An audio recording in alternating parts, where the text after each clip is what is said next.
Bueno, si les parece, vamos arrancando. Natalia, Adolfo, antes que nada les quería agradecer a todos y a todas por estar, por convocarse de vuelta.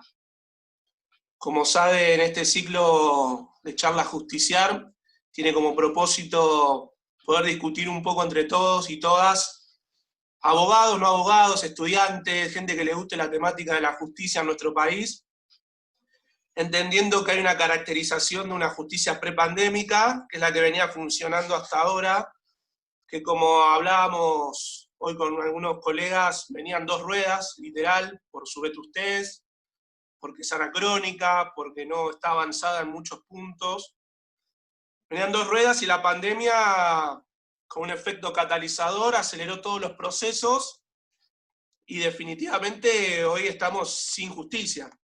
Y es muy duro, 80 días sin justicia, como también es muy duro propulsar una vuelta a tontas y locas, como nos pasó hoy en Río Negro, donde se volvió sin ningún tipo de protocolo, sin ningún tipo de medida razonable, y ya hay colegas contagiados en Río Negro, y no queremos que eso pase en ningún lugar más. Por eso la idea también de este ciclo es de generar propuestas claras y contundentes, haciendo una caracterización de lo que fue, pero también teniendo en miras lo que puede llegar a ser. Para ello, todas las semanas, nuestra intención es la de, bueno, convocar a distintas figuras, o distintos compañeros, compañeras, colegas, que están todo el día litigando, están todo el día pensando en derecho, y en función de eso, bueno, generar un documento, o sea, por cada charla se va a generar un documento, y después, bueno, tener una propuesta para elevarla a las autoridades y que, bueno, sepan que hay ideas, hay propuestas como para no tener una cuarentena eterna, que creo que nadie, es lo que nadie quiere, pero tampoco volver como estábamos antes y volver a darle otro vuelco, trunco a nuestra justicia. Así que bueno, esa es la propuesta que tenemos desde acá, desde Nace un Derecho. En el día de hoy vamos a estar hablando con Natalia Salvo, abogada, referente del Foro Laboral y en realidad referente para los abogados de la matrícula y abogadas de la matrícula de la Capital Federal, de la corriente de abogados laboralistas 7 de julio, docente, y también Adolfo, asesor sindical, docente, abogado, joven promesa de Nace un Derecho, donde, bueno, vamos a tratar de desplayarnos un poco, quizás focalizando en el derecho laboral, porque hay instrumentos, me parece, el derecho laboral que servirían a los demás fueros, pero también, nada, haciéndolo extensivo a la justicia en general. Así que si te parece, Adolfo, te paso el micrófono. Bueno, muchísimas gracias, Cerny. Muchísimas gracias, Natalia, por compartir con nosotros. Quería guardar un pedacito para también agradecer a toda la gente de UTEDIC, a la gente de UTT, a la gente de los Cardales, a los Monzón, que me están mirando, que son mi familia, y toda la gente de Exaltación de la Cruz, mi pueblo y los amigos y compañeros que se han sumado, porque la verdad que es muy importante que sentirse acompañado también en estos momentos, más en este momento pandémico en el cual, bueno, le estamos encontrando la vuelta desde el mundo del derecho laboral, específicamente en mi caso, del derecho sindical, y bueno, poder compartirlo con cada uno también, que la verdad que se hace muy lindo sentirse acompañado así, ¿sí? Para empezar esta charla, y voy a tratar de no explayarme mucho para poder tener la posibilidad de tener interacciones y que se haga más interesante y que vaya saliendo cada una de las preguntas que tiene cada uno, pero quería arrancar en específico con esto que es el trabajo a distancia y estas nuevas modalidades que para mucha gente venía siendo la normalidad, pero de pronto nos chocó a nosotros como un tren y nos obligó a aprender a trabajar de otra forma, ¿sí? Esto hablando en términos abogadiles y en términos de los sindicatos también, que viene a transformar nuestros paradigmas de una forma muy interesante también. Yo soy un optimista crónico, por lo cual entiendo que esas cuestiones siempre son unas oportunidades, y si no somos nosotros los que toman las riendas de cuál va a ser la justicia que hay en el futuro, y por eso levanto de nuevo la idea de estas charlas, las van a tomar otros y va a ser en detrimento de los trabajadores y de la totalidad de los laburantes que somos nosotros también, ¿no? Entonces, estarnos dando esta política de repensar la justicia está buenísimo. Bueno, respecto del trabajo a distancia, yo voy a ir haciendo un punteíto, ¿sí? Para que vayan saliendo cada uno de estos temas que se nos fueron presentando. Va a haber incluso, y me encanta a mí cómo la filosofía se mete en el derecho laboral y en la totalidad del derecho, porque va a haber una nueva forma de medir el tiempo, ¿sí? Nosotros vamos a pasar de convenios colectivos realizados con regímenes de 8 horas o semanales, en el cumplimiento de horas, a nuevas modalidades en las cuales vamos a tener que encontrarnos con mediciones que no van a tener tanto que ver con el tiempo, sino tal vez con la producción que uno realiza o el cumplimiento de una tarea, ¿sí? Esto va a empezar a generar complicaciones a lo largo del tiempo y ya las está presentando, ¿sí? Nosotros vemos cómo los empleadores empiezan a tener dificultades para saber cuánto es lo que trabajó o dejó de trabajar el empleador, y entonces claramente y obviamente va a empezar a generar reclamos hacia los laburantes por desconocer cómo controlar eso, ¿sí? Independientemente de los programas que se puedan utilizar para generar controles como puede ser un TeamViewer o lo que fuere de eso. No me voy a poner específico porque la verdad que no soy desarrollador, pero si no le paso la pelota a mi hermano que lo es. Al mismo tiempo, nosotros nos vamos a encontrar con diferencias en estos mecanismos y un repensar también de los accidentes que pueden ocurrir a lo largo del trabajo. Fijémonos nosotros que vamos a tener diferentes enfermedades laborales que se van a dar en el curso de la utilización de computadoras para eventos que antes requerían de otras cuestiones, ¿sí? Entonces vamos a tener que repensar también lo que es procesos de ART y demás. Algo que se presentaba constantemente y que nos hacía muchas consultas, nos hacía mucho ruido, era la puesta a disposición de los dispositivos y elementos que cada uno tiene en su casa y que después terminan siendo utilizados para la consecución de la finalidad del empleador, ¿sí? Entonces, es importante ponernos a pensar hasta qué punto uno determina la entrega de esos dispositivos que pueden ser celulares, computadoras, el teclado, el mouse, el gasto que eso puede tener y hasta dónde uno tiene esa posibilidad de ceder, ¿sí? En mi caso y en mi pensamiento hay una utilización de los bienes del trabajador que son puestos a disposición, por lo cual debería haber una reparación, pero nosotros nos encontramos con una normativa que habla, en este caso, de la buena fe, ¿sí? Históricamente, en los casos en los que se plantea la buena fe, vamos a ver una situación que el derecho decide en algún punto no regular o deja abierto a la múltiple interpretación del laburante y la patronal. No es sorpresa tampoco que esas interpretaciones siempre tienden para el lado de las patronales también. Lo que no está dicho termina siendo interpretado favorablemente hacia quien más poder tiene. Por eso es tan importante la intervención del sindicato en cada una de estas cosas, ¿sí?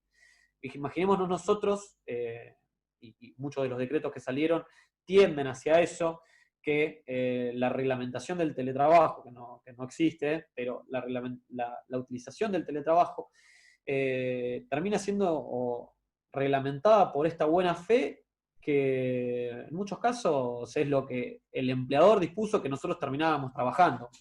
Entonces, ahí vemos un problema, ¿sí? Y vemos la necesidad también de avanzar con una normativa que empiece a tomar en cuenta todas estas cosas y determine un horario o una modalidad, porque ya habíamos empezado a dejar de usar el horario, que sea por lo menos más para el lado del trabajador y no tire todo el agua hacia el río de la patronal, ¿sí? Y no digo esto entendiendo como patronal mala y trabajador bueno, sino entendiendo un sistema de justicia o un sistema que resulte más justo para ambas partes, ¿sí? En los casos de que no tuviéramos una ley de contrato de trabajo, no tuviéramos un régimen que nos ampara, quedémonos re tranquilos que las negociaciones de cada uno individuales serían muy a la baja, y como lo estamos viendo también en lo que fueron las negociaciones que fueron realizadas solo por los laburantes sin intervención del gremio, ¿sí? Por eso en cada intervención, o por lo menos yo trato de hacerlo, tenemos que levantar esa figura de gremio que históricamente viene siendo tan vapuleada y que en última instancia va a ser la que nos dé una respuesta superadora a todas estas cuestiones en las que nos quedamos a las buenas de la buena fe, ¿sí? Saliendo de esto, también quería hablar un poco de las vacaciones.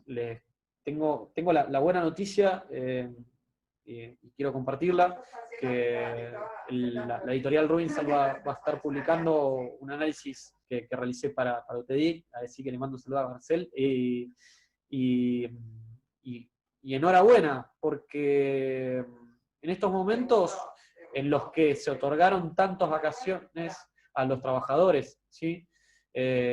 Con la finalidad de compensar el momento de regreso y con la finalidad también de evitar que esta pandemia fuera tomada como un tiempo de descanso, nosotros tenemos que empezar a reinterpretar qué queremos decir, ¿sí? con estos días. La verdad que en ese momento a mí, analizando la etimología y buscando definiciones, llegué a la conclusión de que el desarrollo espiritual es parte de esas vacaciones, por lo cual no puede ser adoptado en una época pandémica, ¿sí? La realidad es que el crecimiento del laburante, en una etapa en la cual tiene que estar encerrado en la casa, laburando o no laburando, no le va a permitir un crecimiento propio que sea compatible con las vacaciones, ¿sí? Imaginémonos nosotros que desde la invención del capitalismo y mucho antes incluso, eh, tenemos un tercio de nuestras vidas dado hacia la persecución del proyecto de otro sujeto, ¿sí? Esto no es ni malo ni bueno, pero sí requiere de una nueva interpretación de qué es esa lucha que conseguimos, que son las vacaciones, con la finalidad de mejorarnos a nosotros mismos, ¿sí? No es solo un tiempo en el que viajamos a Mar del Plata, comemos choclo en la playa y renegamos de los chicos, sino que es un tiempo en el que mejoramos como personas, lo tomamos propio y tenemos las posibilidades materiales de crecer como individuos, ¿sí? Entonces, no es para nada moco de pavo que utilicemos bien de esos 14 días, 16 días o más, en los que tienen más suerte, del tiempo que se nos es dado, y porque además responde a una lucha sindical, que esto muchas veces tampoco es dicho, ¿sí? No tiene que ver, sí, con meras gratificaciones de la parte empleadora, sino que muchas veces se desprenden de la misma lucha. Entonces, me parecía que no era algo mínimo empezar a levantar el contenido de las vacaciones y empezar a repensarnos nosotros también cada uno de los derechos de una forma más interior, ¿sí?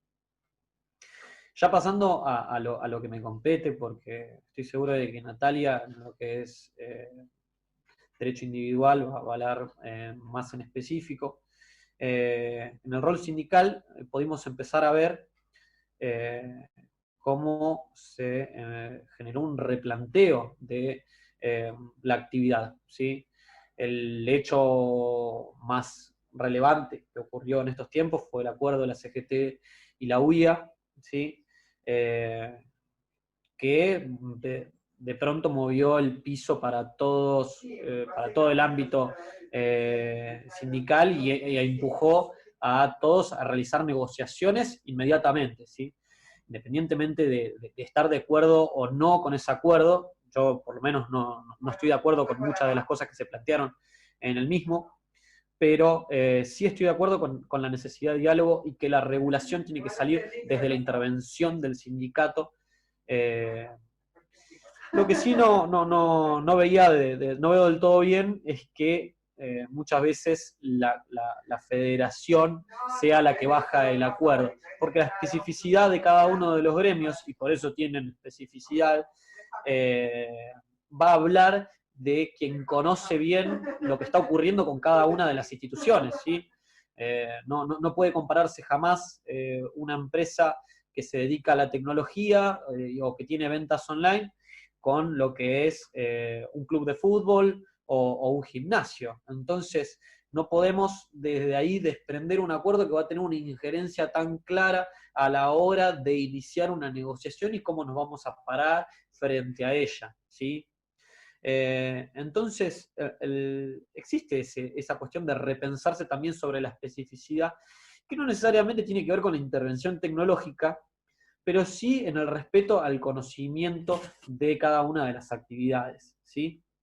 Pero bueno, independientemente de eso, el diálogo se inició. En muchos lugares las determinaciones habían sido totalmente unilaterales y el empleador era quien decidía si iba a continuar pagándole o no iba a continuar pagándole al trabajador.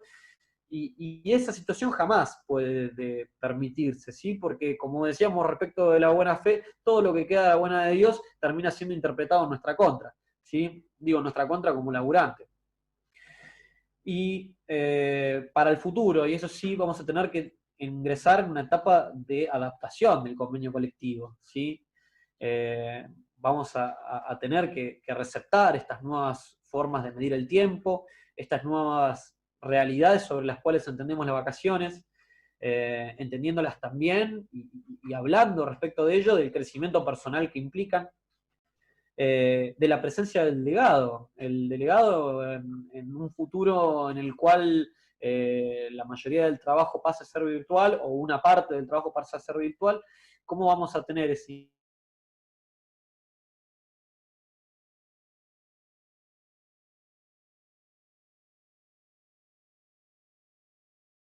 la comunicación virtual? Muchas veces entendíamos como que un mail no tenía ese poderío que tiene una carta que se le lleva hacia la institución. Y tal vez estábamos equivocados en ese punto, no lo sé. Pero en el caso del delegado vamos a ver una figura que va a empezar a tener que ayornarse a estos tiempos que corren eh, y a las negociaciones que se van a ir presentando también, ¿sí? Lo mismo va a pasar con la negociación colectiva, ¿sí? Independientemente de que la hagamos por medios electrónicos, vamos a tener que replantearnos cómo se realiza con una enfermedad que tiene tal potencialidad de mortalidad y cuáles son nuestras prioridades, ¿sí? No va a ser solo discutir las actualizaciones salariales, que vaya que va a ser una discusión, porque va a haber un a debacle económico como está pasando a nivel mundial incluso, sino que también vamos a tener que empezar a replantearnos metodologías de salud que sean receptivas de lo que está ocurriendo, ¿sí? Y esto, llevado al ámbito de la justicia del trabajo, se va a multiplicar y nosotros vamos a ser los protagonistas de esa exposición. Les cuento la infidencia, en este momento está tramitando una cautelar con la finalidad de reincorporar a través de la prohibición de despidos, ¿sí? Le acaban de dar el carácter sumadísimo, así que eso es una gran prueba de que tenemos problemas con la celeridad y debe ser explicado a los jueces la necesidad de una persona que acaba de perder su trabajo en un tiempo de cuarentena donde los gastos se multiplican, no se minimizan.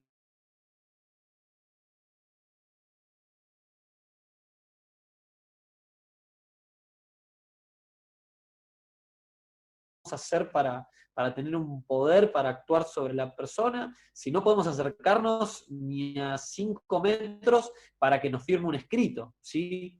Y esto va a desarrollar un montón para la totalidad del derecho, para la totalidad de la vida, un problema con el tema de la falsificación de firmas, ¿sí? Y en mi opinión, vamos a tener que tener procesos penales que vayan a atacar eso, porque si nosotros nos estamos todo el tiempo fijándonos, no, porque esto puede ser falsificado, y analizando firmas, vamos a perder una recontra celeridad, que es lo que más estamos necesitando en estos tiempos, ¿sí? Más que nunca tener una pandemia al lado te hace entender que tenés que empezar a actuar con una velocidad que la justicia no tenía y no está teniendo tampoco, pero que debe adquirir, ¿sí? La judicialización de estos conflictos va a tener que ser mucho más rápida, y hoy en día estamos trabajando sobre un sistema que mandas un mail, te mandan la carátula y después tienes que subir. Bueno, hay que darle un carácter que represente más, y eso que la justicia del trabajo es una de las más adelantadas, ¿sí? Hago esta salvedad, y los compañeros, colegas que trabajan en otros fueros, yo también trabajo en otros fueros, pero digo, ellos lo van a haber experimentado con mayor asiduidad de los problemas que hay respecto de la inserción de la tecnología en los procesos, ¿sí? Y después vamos a ver, y ya estamos viendo, los diferentes vericuetos que van encontrando los empleadores y los abogados de parte empleadora, que mucha creatividad a la hora de plantear soluciones están teniendo. Hoy el conflicto más relevante, o por lo menos en mi opinión, es el que está ocurriendo en Mondelez, y donde las comisiones internas han rechazado un acuerdo que se realizó, porque en breves palabras juntaron stock y después decidieron suspender, ¿sí? Que me disculpen si no lo desarrollo en su totalidad, sé que es un conflicto más complejo, e incluso Máximo Kirchner estuvo hablando de eso en el Senado, por lo cual no es nada moco de pavo, ¿sí?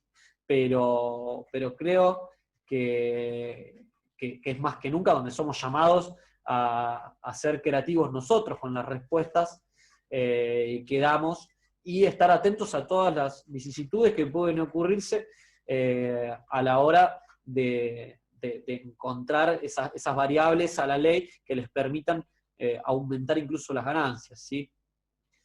Ya voy terminando, sí, un poco. Quería hablar un cachito de el recibo de sueldo, que es una herramienta que nosotros, por lo menos en el sindicato, trabajamos muchísimo, y que últimamente no está siendo incluso entregada, porque requiere de la firma, y es más, ha quedado con una lógica analógica, histórica, que nos presenta un terrible problema. Digo, ¿cómo puede ser que sigamos sobre la base de que vos tenés la copia mía y yo tengo la copia tuya, pero esa copia no puede ser digital? Y se genera una problemática que tiene que empezar a ser resuelta, porque digo, repito, no es la base sobre la cual nosotros podemos identificar problemas a la hora de liquidaciones de sueldo, y no solo liquidaciones de sueldo, incluso discriminación, ¿sí? Porque el caso más tangible de discriminación van a ser iguales tareas y remuneraciones diferentes y categorizaciones diferentes, ¿sí? Entonces ahí también hay un punto en el cual tenemos que empezar a trabajar. Por último, sí, respecto de las enfermedades, quería tocar un cachito. Vamos a tener que rever también, pensando en la charla y pensando en los problemas futuros y este ejercicio que me planteo, ¿no? Y que digo, tenemos que plantearnos a todos los colegas y a todo el que tenga una intervención con el derecho, con el sindicato, con el trabajo. Y digo, ahí analizando el artículo 208 de la Ley de Contrato de Trabajo, que habla un poco de la regulación de las enfermedades, ¿sí? Vamos a tener que rever también cómo se analiza una licencia si, por ejemplo, yo me quebré la pierna y tengo la posibilidad de continuar realizando un teletrabajo, ¿sí? Siempre y cuando no esté llorando de dolor, claramente, que eso no me lo va a permitir jamás. Pero digo, hay variables que también vamos a encontrar donde nosotros nos vamos a ver contra la pared y tenemos que estar preparados para dar esas discusiones también, ¿sí? Creo que es un hermoso ejercicio y hay que hacerlo en cada uno de los puntos que encontremos del derecho. Así que bueno, muchas gracias. Gracias a vos, Adolfo. Muy claro, la verdad que muy claro. Bueno, Natalia, si te parece, continuamos con vos. Lo que le voy a pedir a los colegas, compañeros y compañeras que estén presentes es que si quieren ir dejando inquietudes, reflexiones, preguntas, la idea es que sea dinámico, que fluya y que podamos tener interacciones, ya sea con cualquiera de los dos panelistas, y bueno, que tienen el chat a disposición, y si no, el WhatsApp de Nace un Derecho. Así como, Natalia, te pasamos la palabra a vos nomás.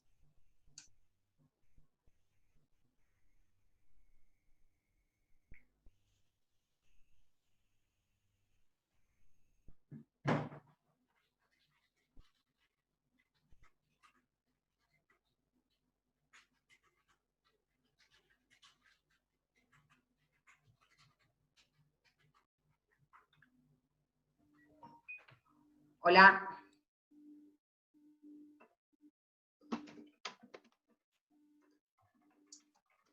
Ahí te escuchamos bien a ti. Ahora sí. Perfecto. Te estaba escribiendo justo que me tenías que habilitar porque no me lo permitía hacerlo yo sola. Bueno, buenas noches a todos, a todas. Ahí veo varios colegas, compañeros, amigos. Claudio, Mabel, Cecilia, Eliana, bueno, y a todos un gusto. Muchas gracias a Nace un Derecho por permitirme estar acá. Bueno, además de pertenecer a la corriente, como dijo Hernán, a la corriente de abogados laboralistas 7 de julio, pertenezco al espacio ampliado del Frente de Abogados Populares, que desde ya concebimos al derecho como un instrumento emancipatorio, y desde ahí, desde esa perspectiva, desde ese posicionamiento, por supuesto que vamos a hablar y entender el derecho y el poder judicial. Agregando a las clarísimas palabras de Adolfo, me gustaría agregar, primero, porque vamos a hablar obviamente del funcionamiento de la justicia, lo que fue, lo que será, y para no hacer una especie de prognosis, porque los que ejercemos en el foro laboral o en otros fueros y estamos inmediatamente en contacto con las realidades, con los conflictos, con quienes padecen un sistema de justicia vetusto, con trabajadores y trabajadoras del Poder Judicial que también lo padecen, me parece interesante poner de resalto unas cuestiones preliminares que tienen que ver con el derecho al trabajo. En primer lugar, que el derecho individual del trabajo o el derecho colectivo del trabajo es absolutamente instrumental del derecho individual. Ya el fin sindical amplio que tenemos en nuestro derecho colectivo, que habla no solamente de las reivindicaciones, de los mejoramientos de las condiciones de vida, de trabajo, sino también de vida del trabajador. ¿Se me escucha bien? ¿Sí? Perfecto. Esto me parece importante porque a los efectos de estudio está bueno poder diferenciarlos, pero sí es muy importante, como dijo Adolfo también, reivindicar el derecho colectivo, reivindicar la autonomía sindical, reivindicar la libertad sindical como derecho humano fundamental, porque es lo que permite, a través de un determinado colectivo, no bajar los niveles de negociación al individual, cara a cara, y volver a la premisa falsa de la formalidad de la igualdad de la ley o de la igualdad de los contratantes, como sí sucedía en el derecho privado, en el derecho civil o comercial, pero fundamentalmente porque venimos de un gobierno que fue de corte netamente antisindical, anticolectivo, de fulminación total de cualquier tipo de lazo solidario, en donde se denostó, se estigmatizó, se demonizó a los trabajadores y trabajadoras individualmente considerados, muchísimo más a los sindicatos, también en la justicia del trabajo. Hace poco salieron denuncias de jueces que integraban, juezas, ¿no?, la Cámara de Apelaciones del Trabajo, como Rafael y como Cañal, Arias Giver, bueno, infinidad de jueces que fueron perseguidos por el contenido de sus sentencias, pero fundamentalmente por aplicar el derecho del trabajo individual y también colectivo. Entonces, si vemos cuál fue la matriz de nuestro derecho que fue atacado, nos damos cuenta de la vital importancia que tiene el derecho del trabajo en estos tiempos, sobre todo en tiempos de capitalismo tardío, capitalismo financiero, donde hay un capital deslocalizado, concentrado, y que por supuesto eso repercute en el derecho del trabajo. ¿Por qué? Porque nuestra disciplina surge con las inequidades, consecuencia de la revolución industrial y de la aplicación de un derecho de iguales en una relación jurídica de desiguales.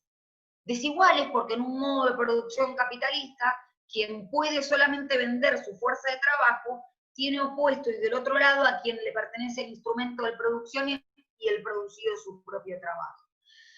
Sumado a la protección de la propiedad privada, hace del trabajador un hiposuficiente negocial o un desigual.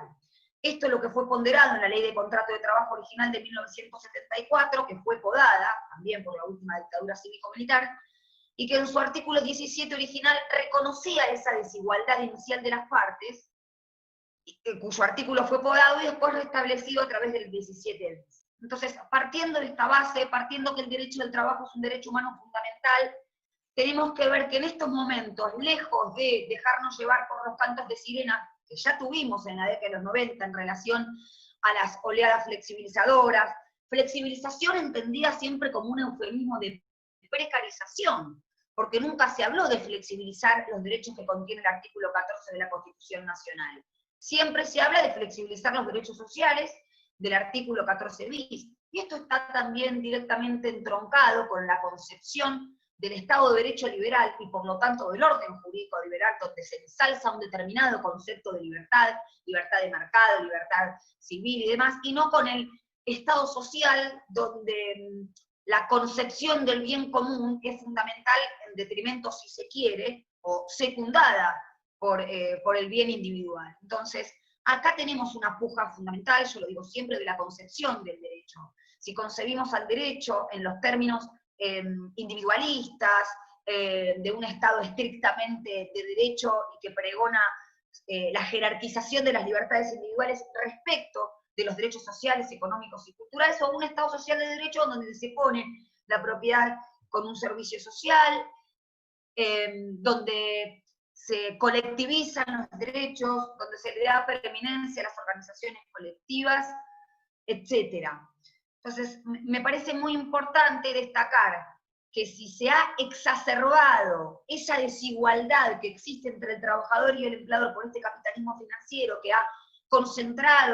se ha concentrado, que se ha deslocalizado, que se ha difuminado en las figuras del empleador y demás, y que de hecho lo vemos con las nuevas, con la uberización de la economía y las nuevas apps y las nuevas modalidades de trabajo, o también lo que decía Adolfo en relación al teletrabajo. Si se quiere, la puja del capital va a ser siempre la misma, la maximización de las ganancias y de la rentabilidad, y ver cómo pueden utilizar esos 24 horas del día en función al servicio de esa maximización. Otrora en la fábrica, ahora a través de esta también disolución del espacio doméstico del territorio de prestación de servicios que es desde antaño la fábrica. Entonces, fijémonos que más allá de que se cambien o se modifiquen las modalidades, las formas de obtención de maximización de ganancias, el sentido protectorio, el sujeto de preferente tutela constitucional, como lo señaló la Corte desde el fallo Aquino en septiembre del 2004, es ahora más importante. Y esto no es patrimonio exclusivo del derecho al trabajo, es también patrimonio, si se quiere, del derecho en general, que evita, y yo siempre lo reitero, me parece que estamos en momentos muy, muy importantes para destacar el sentido, entre comillas, antropocéntrico del derecho, y no dejarnos llevar por esta famosa también entronización del orden público económico en desmedro de los órdenes públicos de protección del derecho, como el derecho al trabajo, que establece un conjunto de normas mínimas e imperativas que no pueden ser sustituidas, ni dispuestas, ni renunciadas por las partes. Entonces, este sentido del derecho, como decía, del trabajo, de ser unidireccionalmente protectorio en relación al trabajador, no es patrimonio exclusivo de nuestra disciplina, sino también de todo el derecho en general, cuando lo que intenta es impedir la cosificación del ser humano, es decir, llevarlo a la entidad de cosas susceptibles de apreciación pecuniaria, como incluso dice el Código Civil y Comercial. Entonces, a mí me parece que en momentos de dataísmo, ¿no?, de profusión de información, de lo que decía también Adolfo, lo importante de la espiritualidad, que incluso tiene que ver con la concepción integral del hombre y de la mujer, porque estamos todos encerrados, por supuesto que esta angustia que estuvo en la picota en estos últimos días nos aborda a todos, entonces no estamos haciendo misticismo absurdo, sino simplemente ponderar el momento actual que está atravesando la sociedad y con ello también el ordenamiento jurídico. Entonces, tener presente esta situación y tener presente que el derecho siempre es un punto de llegada. Las conquistas obreras más importantes, fundamentalmente, y en primer lugar, la limitación de la jornada. Fíjense cómo vuelve a tener actualidad lo que decía Adolfo en relación al teletrabajo y la posibilidad de limitar la extensión de la jornada de trabajo.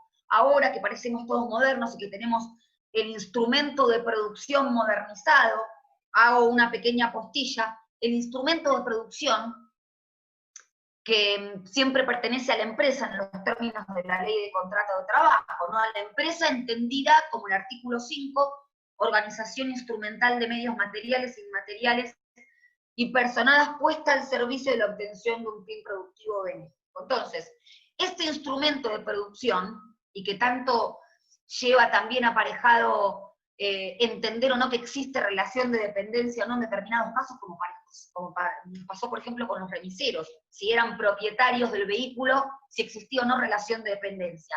Este instrumento de producción, hoy la computadora, el remis y demás, se define históricamente.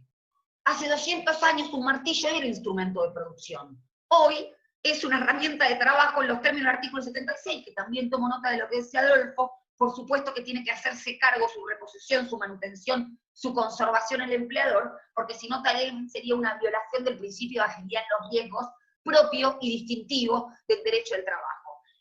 Perdonen la anarquía de la charla, pero bueno, me motivó muchísimo lo que dijo Adolfo y también un poco lo que decía Hernán de hacer una especie de charla de café para no aburrir. El derecho al trabajo existe en un modo de producción capitalista.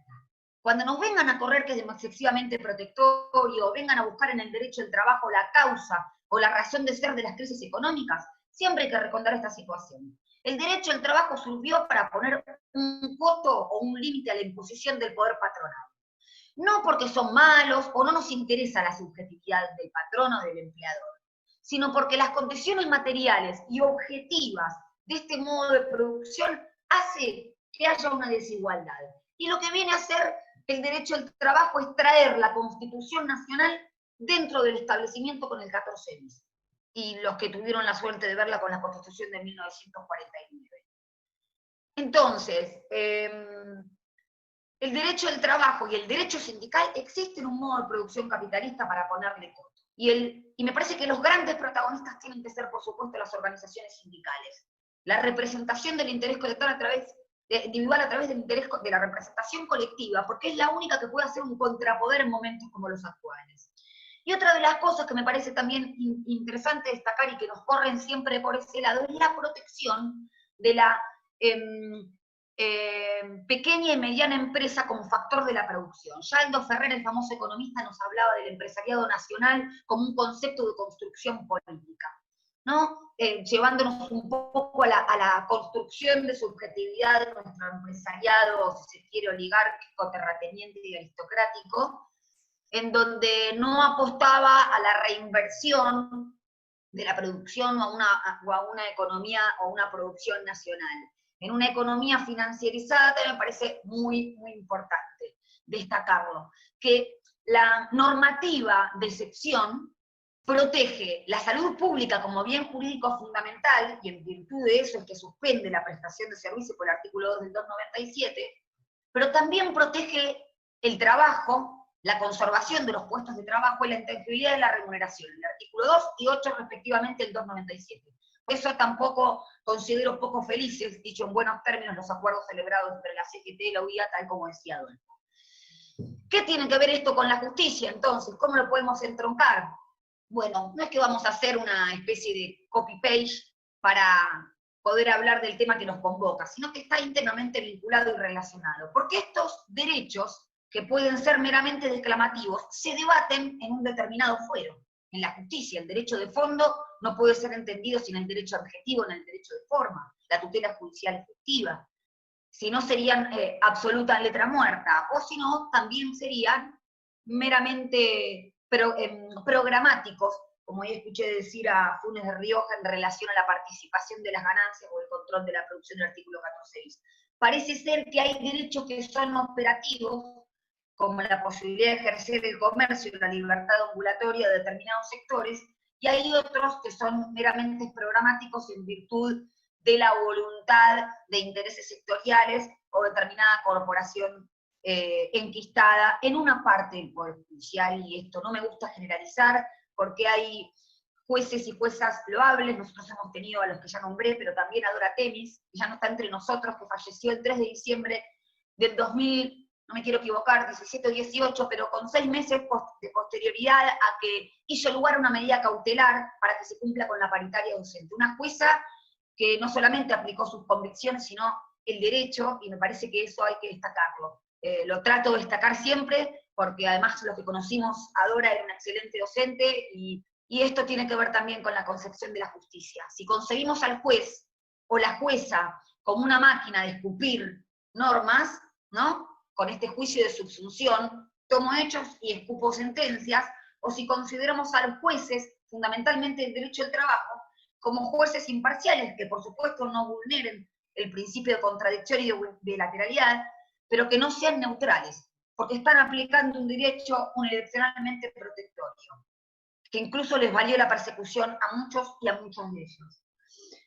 ¿Qué es lo que considero que puso de manifiesto, como dijo Hernán, que catalizó la pandemia? Bueno, un sistema judicial vetusto, y con esto no quiero responsabilizar, no hablo de ciertos funcionarios, sino a trabajadores y a trabajadoras del Poder Judicial, que también ponen su propio cuerpo al servicio de la mejor prestación del servicio de justicia, pero también, ¿por qué? Porque siempre nos han intentado poner antagónicamente a los abogados que ejercemos la profesión, con aquellos que brindan el servicio de justicia.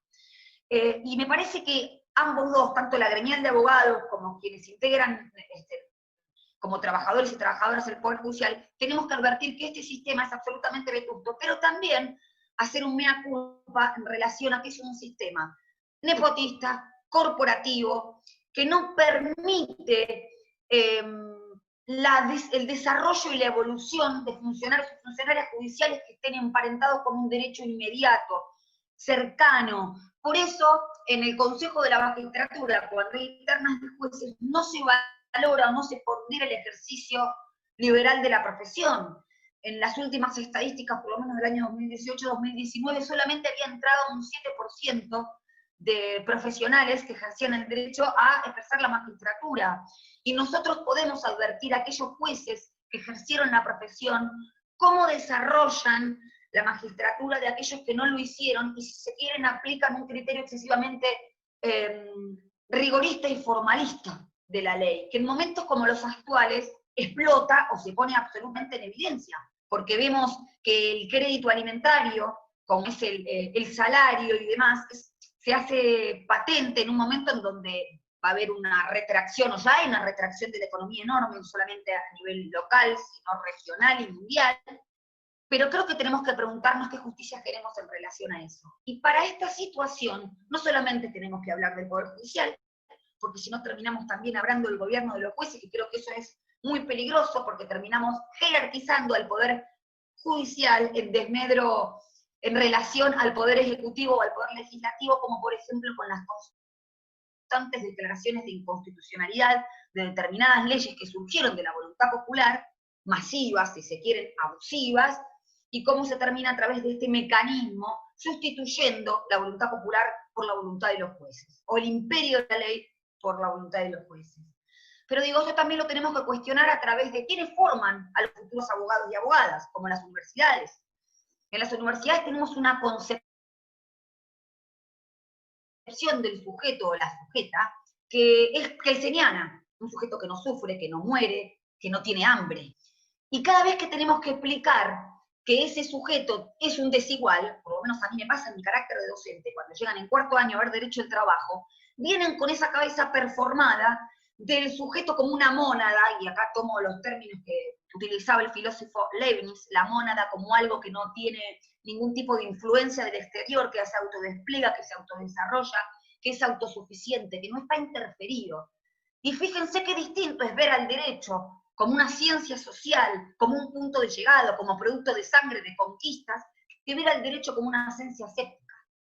Acá tenemos un cambio fundamental, es como hacer un diagnóstico incorrecto. Vamos a tener tratamientos diferenciados. Acá es exactamente lo mismo, entonces. La crisis del Poder Judicial tiene que ver con las cuestiones internas, pero también con quienes forman a los futuros abogados y abogadas que van a integrar ese Poder Judicial y que también van a ejercer el derecho, y que tiene que ver con esta situación. Fíjense, o nosotros lo vemos, por lo menos quienes desarrollamos la docencia, los obstáculos con los que nos topamos a nivel académico, cada vez que intentamos explicar la hiposuficiencia negocial del trabajador, y que, insisto, no es una cuestión subjetiva, porque puede ser bueno o malo, los sindicatos pueden ser buenos o malos, pero los sindicatos no, los integrantes de un determinado sindicato, porque es por el lado que siempre nos corren. Pero así lo decía Jauretche, no vamos a matar a la madre porque los pibes nos salieron malos. Entonces, ¿qué tiene que ver si en el fondo lo que intentan, a través de esa crítica velada, es llevarse puesto a las organizaciones sindicales? No por nada hoy en día está tan cuestionada o está tan remanido este recurso de es mi libertad, hago lo que quiero. Eso es porque se entiende hecho como una concepción, si se quiere, bastante torpe desde mi punto de vista. Mi derecho termina donde empezó el de otro. El derecho nunca termina donde empieza el de otro. Siempre una conquista come, si se quiere, lo que antes era el derecho de otro. Fíjense, un empleador en el siglo XIX, si cuando el trabajador bregaba por la limitación de la jornada, por supuesto que le estaba comiendo parte del derecho del empleador, porque el día tiene 24 horas, y antes el laburante prestaba servicio 14, y ahora iba a prestar 8 horas. Entonces esta ficción legal, en definitiva, lo que sirve es para ahora sí utilizar el derecho como un elemento de dominación. Vieron que hay dos vertientes. Nosotros concebimos al derecho como un elemento, como un instrumento de emancipación. Otros lo consideran que en definitiva lo que está haciendo es perpetuar las relaciones de dominación. Por supuesto que se cristaliza y se fosiliza en un determinado ordenamiento jurídico las relaciones de dominación. Vaya, si lo sabemos, teníamos antes un código penal, que actualmente subsiste, en donde el principal bien jurídico de protección es la propiedad privada. Ahora bien, transformar ese ordenamiento jurídico depende también de transformar la concepción de ese ordenamiento. Y para terminar, porque no quiero aburrir, quiero abrir también a las preguntas, digo algunas cuestiones que recuerdo habíamos enarbolado como Frente a Abogados Populares en las últimas elecciones del Consejo de la Magistratura, con nuestra lista de compromiso con la Constitución, que hablaba de lo fundamental de modificar, por lo menos en lo que tenía que ver en la justicia, para poder modificar este Poder Judicial. Primero, en lo que tenía que ver al sistema de selección, les mencionaba, el existente entre los integrantes del Poder Judicial y la validación que tiene la realización de una escuela, de la carrera en la escuela judicial, de determinados posgrados, que tienen un costo determinado, y la infravaloración, digo bien, del ejercicio profesional de la abogacía. esto me parece muy importante modificar. Otra de las cuestiones es la ausencia de vinculación que tiene el Consejo de la Magistratura, como órgano de selección y remoción de los jueces, con los abogados. No hay un canal de comunicación diario y constante y cotidiano en donde el abogado y la abogada pueda llevar los reclamos que tienen en tanto operadores del derecho, si se quiere, a este organismo. Tampoco hay auditorías existentes en el Poder Judicial que puedan relevar, o que puedan plebiscitar, por lo menos para los abogados y abogadas, el tiempo que demora un determinado proceso. Este sistema de control no existe.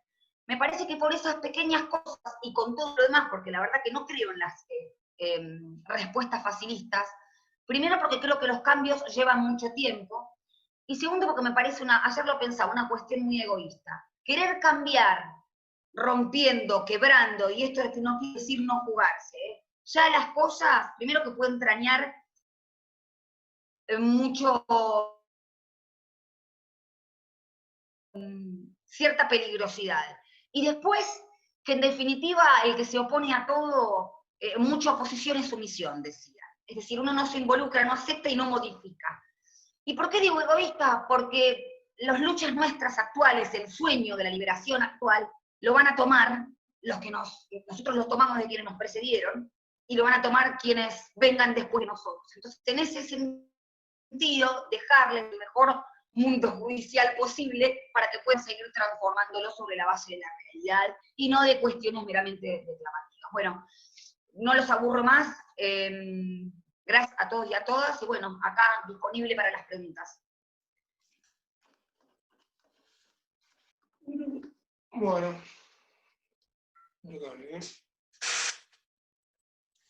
Nati, la verdad que agradecerte, antes que nada, tengo las dos compus. Hicimos un resumen de lo que venías hablando, la verdad que a veces la velocidad de lo que requiere esta plataforma, quedan muchas ideas en el tintero, pero las vamos a subir. Perdón, yo no hablo muy despacio.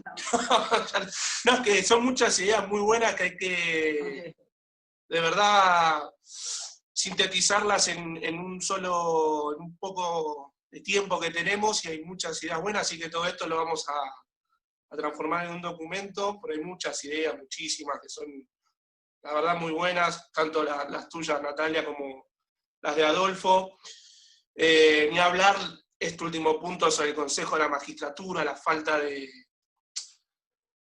de vinculación entre los abogados. Muchos abogados a veces no nos damos cuenta de que existe el Consejo de la Magistratura, y por ahí hoy estamos todos pensando en la acordada de la Corte, cuando en realidad tenemos un organismo y hasta tenemos una representación abogadil en ese Consejo, en esa Administración General de Justicia. Pero bueno, la verdad es que sí, también un montón de ideas, cuando hablaste del fallo Aquino, tener el antropocentrismo, tener al sujeto, al ser humano como sujeto de tutela constitucional. La verdad que son ideas muy, muy profundas. Y bueno, y abrimos, si algunos quieren, algunos compañeros, había una pregunta que ustedes al pasar la vincularon. Yo tenía una en relación a ver qué pensaban en rigor con el sistema de poderes, ¿no? La verdad que a veces cuando hablamos de la vetustez del sistema judicial, yo pienso que, primero que hay mucho papel, primero que hay mucha firma, la firma de la firma, y los compañeros y compañeras laboralistas tienen un sistema de poderes administrativos súper ágil, que si lo quisiéramos vincular, no hablo para defender una empresa o un empresario frente a un negocio colosal que tenga que ahorrar un poco de dinero en un poder, pero por ejemplo, yo lo veo en casos de familia o de violencia de género, donde a veces por una firma que falta en un papel se retrasa una medida cautelar, y la cautelar que no llega a notificarse. Pensar en un sistema de poderes, o eso me llama la atención, cómo los laboralistas y las laboralistas lo resuelven, es lo primero que hacen, inclusive antes, corríjame, antes o después del século, como para agilizar todo el procedimiento de representación, de asistencia a un cliente, a un consultante, dependiendo de dónde lo abordemos, y cómo ese sistema que proviene de un derecho más moderno, si se quiere, porque el derecho laboral es una creación del siglo XX y sobre todo del peronismo. Bueno, quería ver si podíamos profundizar en eso, cómo funciona el sistema de representación para las causas, esa representación administrativa. Los desmuteo a ambos. Adolfo, ¿querés? Ahí, bueno, respecto del sistema de poderes y algo habíamos estado hablando antes, creo que proviene del replanteo que plantea el derecho laboral respecto del rol del abogado y el rol que va a jugar a lo largo del proceso, ¿sí? Por la especialización que tomamos la determinación de desarrollar, y por suerte, creo que se empiezan a dar esas nuevas modificaciones de cosmovisión que se plantean en lógicas procesales claras, como lo es el sistema de poderes que se implementó en el derecho laboral. Podría ser más ágil, pero fue mejorando mucho. Eso también tiene que ver, y se dio en el marco también de una lucha con la corporación de escribanos, que es una corporación muy cercana y en la que el conflicto va a recrudecerse a la hora de querer exportar este sistema a otros fueros, ¿sí?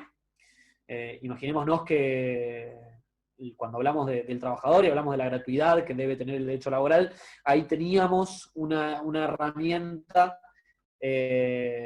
ideal para avanzar sobre esa conquista, porque aunque parezca un trámite simple que se daba y que después incluso podías utilizar de la certificación bancaria, es una victoria enorme el hecho de no requerir de todo eso y directamente poder hacerlo con la Cámara.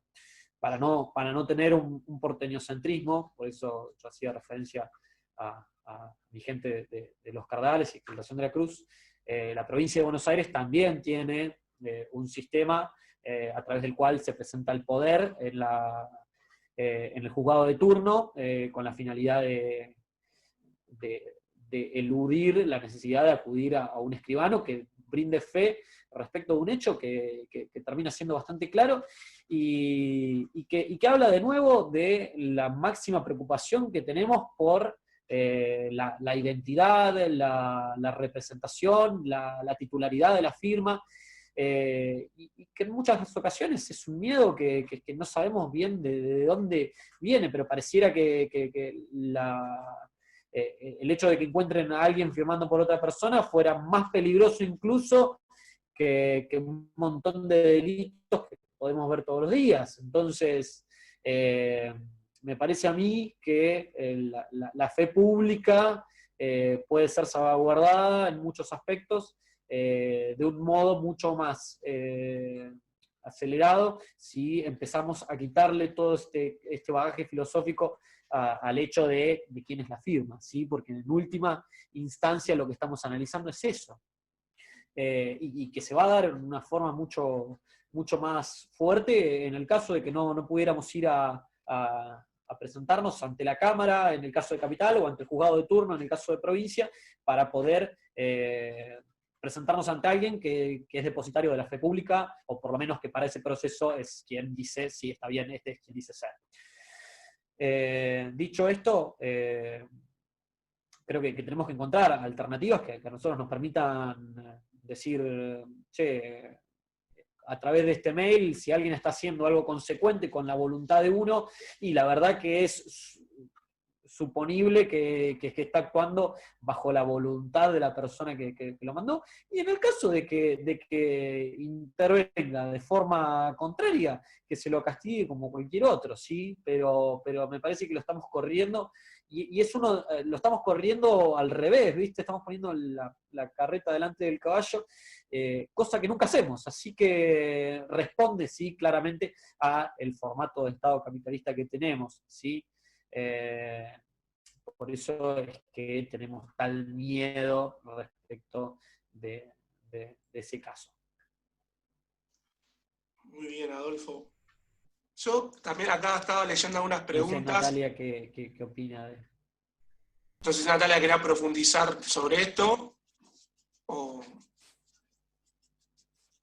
Pues teníamos una pregunta. Simplemente que me parece una proyección, además de todo lo que viene aclarado. Sí, ahí las estuve viendo, ahí me hace, pero digo que para cerrar y que está igual como dijo Adolfo, es una proyección un poco del principio de gratuidad en el proceso. La posibilidad de hacer un poder al solo efecto de tramitar, porque no puede cobrar el representante con ese poder. Me parece rescatar justamente el principio el valor o la función de los principios, en este caso procesales, como el de gratuidad, que es una forma más de compensar esa desigualdad.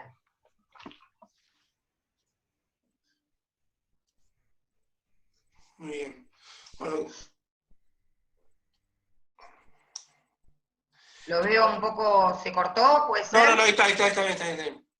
No, qué importante, digo, traer todos estos, qué bueno sería que todos estos instrumentos o estos institutos del derecho laboral, en esta nueva normalidad que también se va a empezar a correr en la justicia, se pudieran aplicar en todos los fueros. La verdad que el principio de gratuidad debería extenderse a muchos sectores vulnerabilizados de la sociedad, con las cuales nace un derecho, en el FAP, por supuesto, bueno, con la corriente, en el GLE, transitamos todos los días.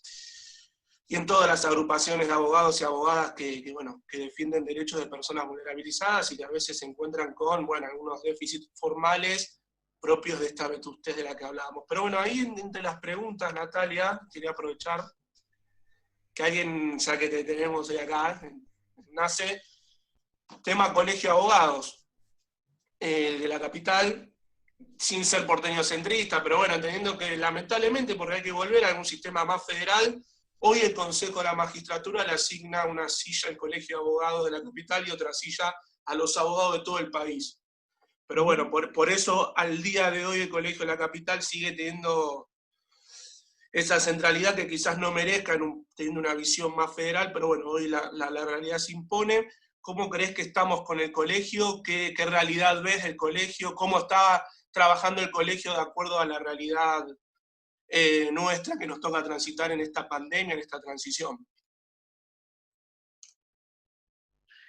Ahí veía la pregunta, cómo revalorizando el rol de los sindicatos, creo que preguntaba el colega, cómo vemos esta realidad en relación a lo gremial abogadil. A mí me parece que ahí está lo central. La representación del interés colectivo, o la crisis de representatividad social que venimos viviendo, no es solamente patrimonio del derecho, de los sindicatos, sino también de otras instituciones.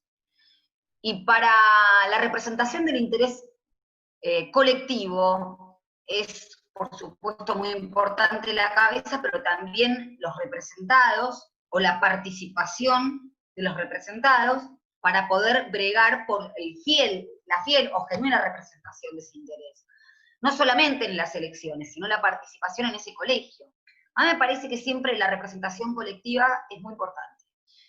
El Colegio de Abogados de la Capital Federal, históricamente, desde su surgimiento, digámoslo, tuvo el mismo origen o estado, si se quiere, aristocrático. Me parece que lo que hace esta conducción actual, o lo que hizo esta conducción actual, no podemos negarle, fue en su momento romper o quebrar, por lo menos esa integración patricia, si se quiere, del colegio. Esto hay que decirlo, podemos estar de acuerdo o no con la actual representación. Nosotros lo hemos dicho también en otras elecciones. no vamos a desdeñar con los logros gremiales, específicamente gremiales que tienen que ver con la comodidad que tuvo el Colegio de Abogados, desde la oficina de la IGJ, a las mesas receptoras de escritos, el banco, eso me parece comodidades que al colega obviamente le sirven y muchísimo.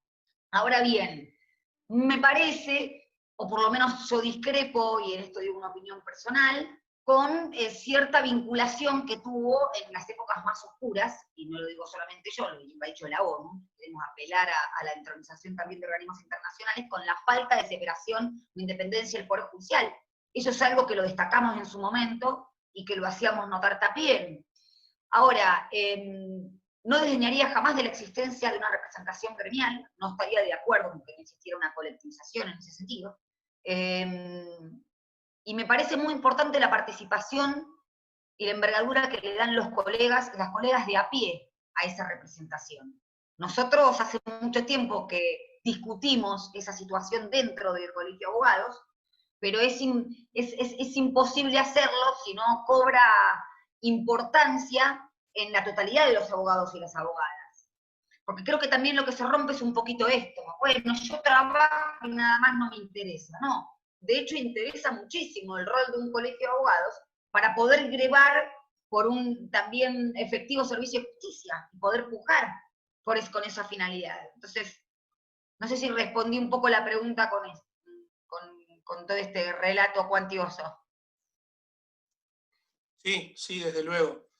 Desde luego. Bueno, aprovechando, vos lo habías dicho al pasar, que hemos presentado una propuesta, bueno, en su momento al Colegio de Abogados y en su momento también, como habías mencionado, con el Frente Compromiso para la Constitución, o con la Constitución, mejor dicho, y era una propuesta que tenía que ver con esto, y bueno, no quería soslayarlo porque me parece importante la representación de abogados y abogadas de a pie, y la verdad que tanto en el FAP como en la Corriente y en el GLE abrevan muchos de estos colegas, que inclusive vos también hiciste en la anterior exposición un distingo muy importante en términos de que no somos oposición o no somos, por acá veo que se han sumado varios compañeros judiciales y compañeras judiciales, con las cuales hoy, bueno, está Adriana Saber, que es de Río Negro, y que hay una situación muy delicada en Río Negro en cuanto al COVID, como es en todo el país, y bueno, y requiere de la unidad no solamente de los trabajadores, sino de los funcionarios, de los abogados y de los jueces,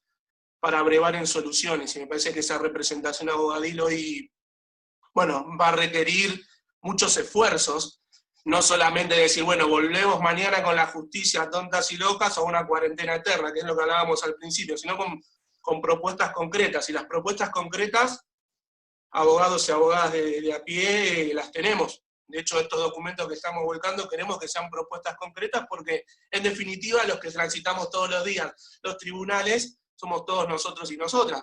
Los abogados, los funcionarios, los jueces, los trabajadores de maestranza, los clientes, los consultantes y todo aquel que requiera del servicio de justicia. Así que me parecía muy importante tener eso, tenerlo como eje para todas las charlas que van a ir sucediéndose, porque bueno, como saben, Nati, Adolfo y todos los que estamos acá, esto lo queremos repetir todos los martes. El martes pasado comenzamos con Rodolfo Tailada, hablando de la UFER. Bueno, Natalia, también podés hablar, recién hiciste una mención muy importante a lo que fue quizás la falta del colegio, pero que hubieron abogados que inclusive tuvieron que llegar a la ONU para que explicaran qué pasaba con la persecución a los abogados que estaban trabajando acá, y vos podés dar fe de eso también, ¿no es cierto?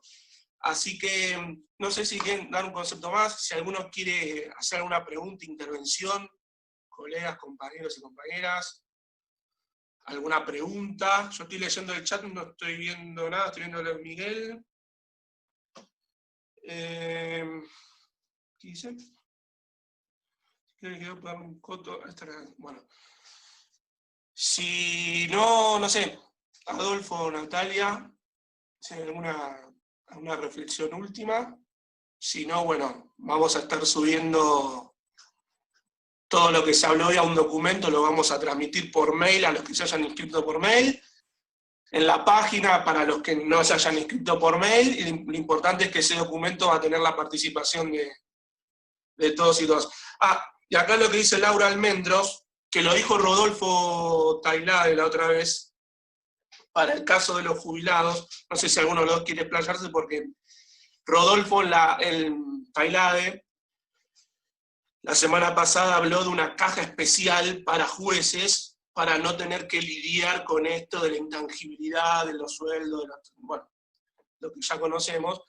Y acá lo que plantea Laura es si debería existir, que acá en la capital no hay, sí en provincia, una caja de jubilaciones para los profesionales, como quiso ser en su momento Casaba.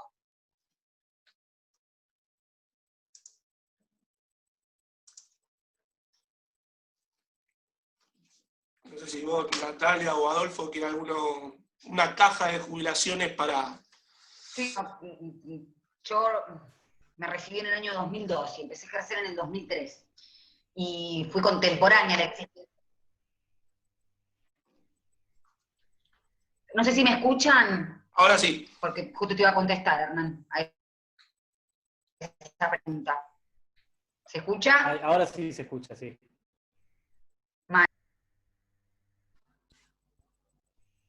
Decía que yo me recibí en el año 2002 y en el 2003 me matriculé, con lo cual fue contemporánea en la caja. En ese momento hubo una disputa muy importante, aquellos que consideraban que era una con los honorarios, y los que considerábamos que en realidad era la implementación del principio de solidaridad intergeneracional de la seguridad social aplicada a los abogados. Me parece muy importante esto, que es lo que sucede en provincia, y que es un poco la implementación del lazo colectivo también, en términos sociales y en términos jurídicos, el principio de solidaridad intergeneracional de la seguridad social, la existencia de una caja de abogados. En su momento lo dije, pero bueno, había muchas opiniones contrapuestas, porque se priorizó la supuesta o eventual malversación de ese fondo, de ese patrimonio, y con eso se llevó puesto el instituto, que es lo que digo que pasa a veces con las organizaciones sindicales.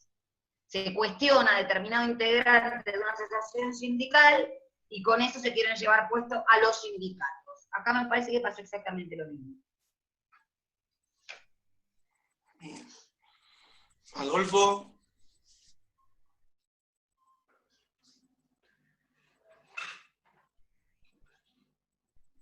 Sí, bueno, yo me recibí en 2016, me matriculé en ese año, por lo cual mi paso por el colegio de abogados ya tenía que ver con un colegio que carecía de caja, pero sí me matriculé en el colegio de abogados de Zárate Campana, que es el que pertenece, al que pertenece Exaltación de la Cruz, por lo cual sí tengo la experiencia de esa caja. También una de las discusiones que se plantea siempre son los altos costos que tiene la caja a la hora de poder iniciar con la profesión.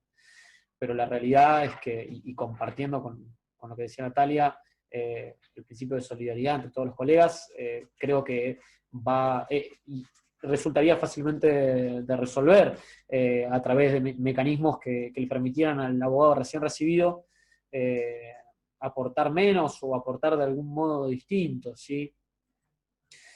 No necesariamente el abogado que recién se recibe tiene por qué ser joven, pero sí tenemos una realidad, y es que los primeros años no se cobra como después, porque el giro comercial requiere que uno vaya haciendo de todo eso, de una caja de clientes y de un nombre, básicamente.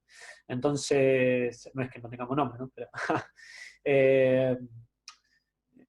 creo que debería comenzarse a replantear esto de poder acceder a una jubilación y tener una caja que nos permitiera también en provincia, y tal vez sí darle unas características más populares, por decirlo de alguna forma, que no fueran excluyentes.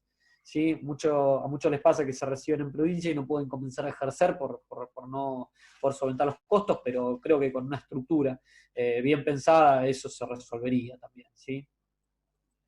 Muy bien, sí, hay todo un debate con eso, ahí vi que se formó. Nosotros en las próximas charlas tenemos la palabra de que vamos a contar con el fiscal de Bedia, el fiscal federal de Seguridad Social, del Foro de la Seguridad Social, y de Juan Díaz Roy, que fue 3 veces diputado y es abogado previsionalista para hablar de estos temas, porque bueno, vemos que es algo que salta bastante seguido. La otra vez había sido por el tema de los jueces, por el tema de, bueno, a ver cómo se mantiene la independencia de los jueces sin afectar las arcas también de todo el pueblo.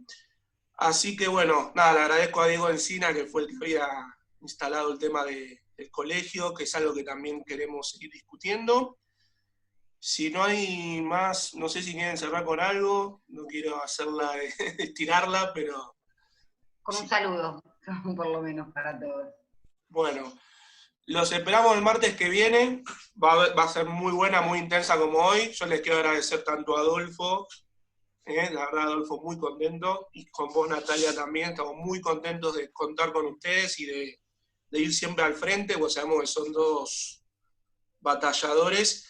Y bueno, el martes que viene lo vamos a esperar a las 7 de la tarde otra vez, con 2 colegas también con esta templanza y con esta fuerza para seguir discutiendo, y el documento de hoy lo vamos a estar subiendo en las redes en los próximos días y lo vamos a mandar al mail a todos los que ya nos mandaron y a los que nos lo pidan eventualmente. Así que nada, un abrazo grande y gracias por estar y visítenos en las redes. Gracias a todos. Anden bien. Gracias.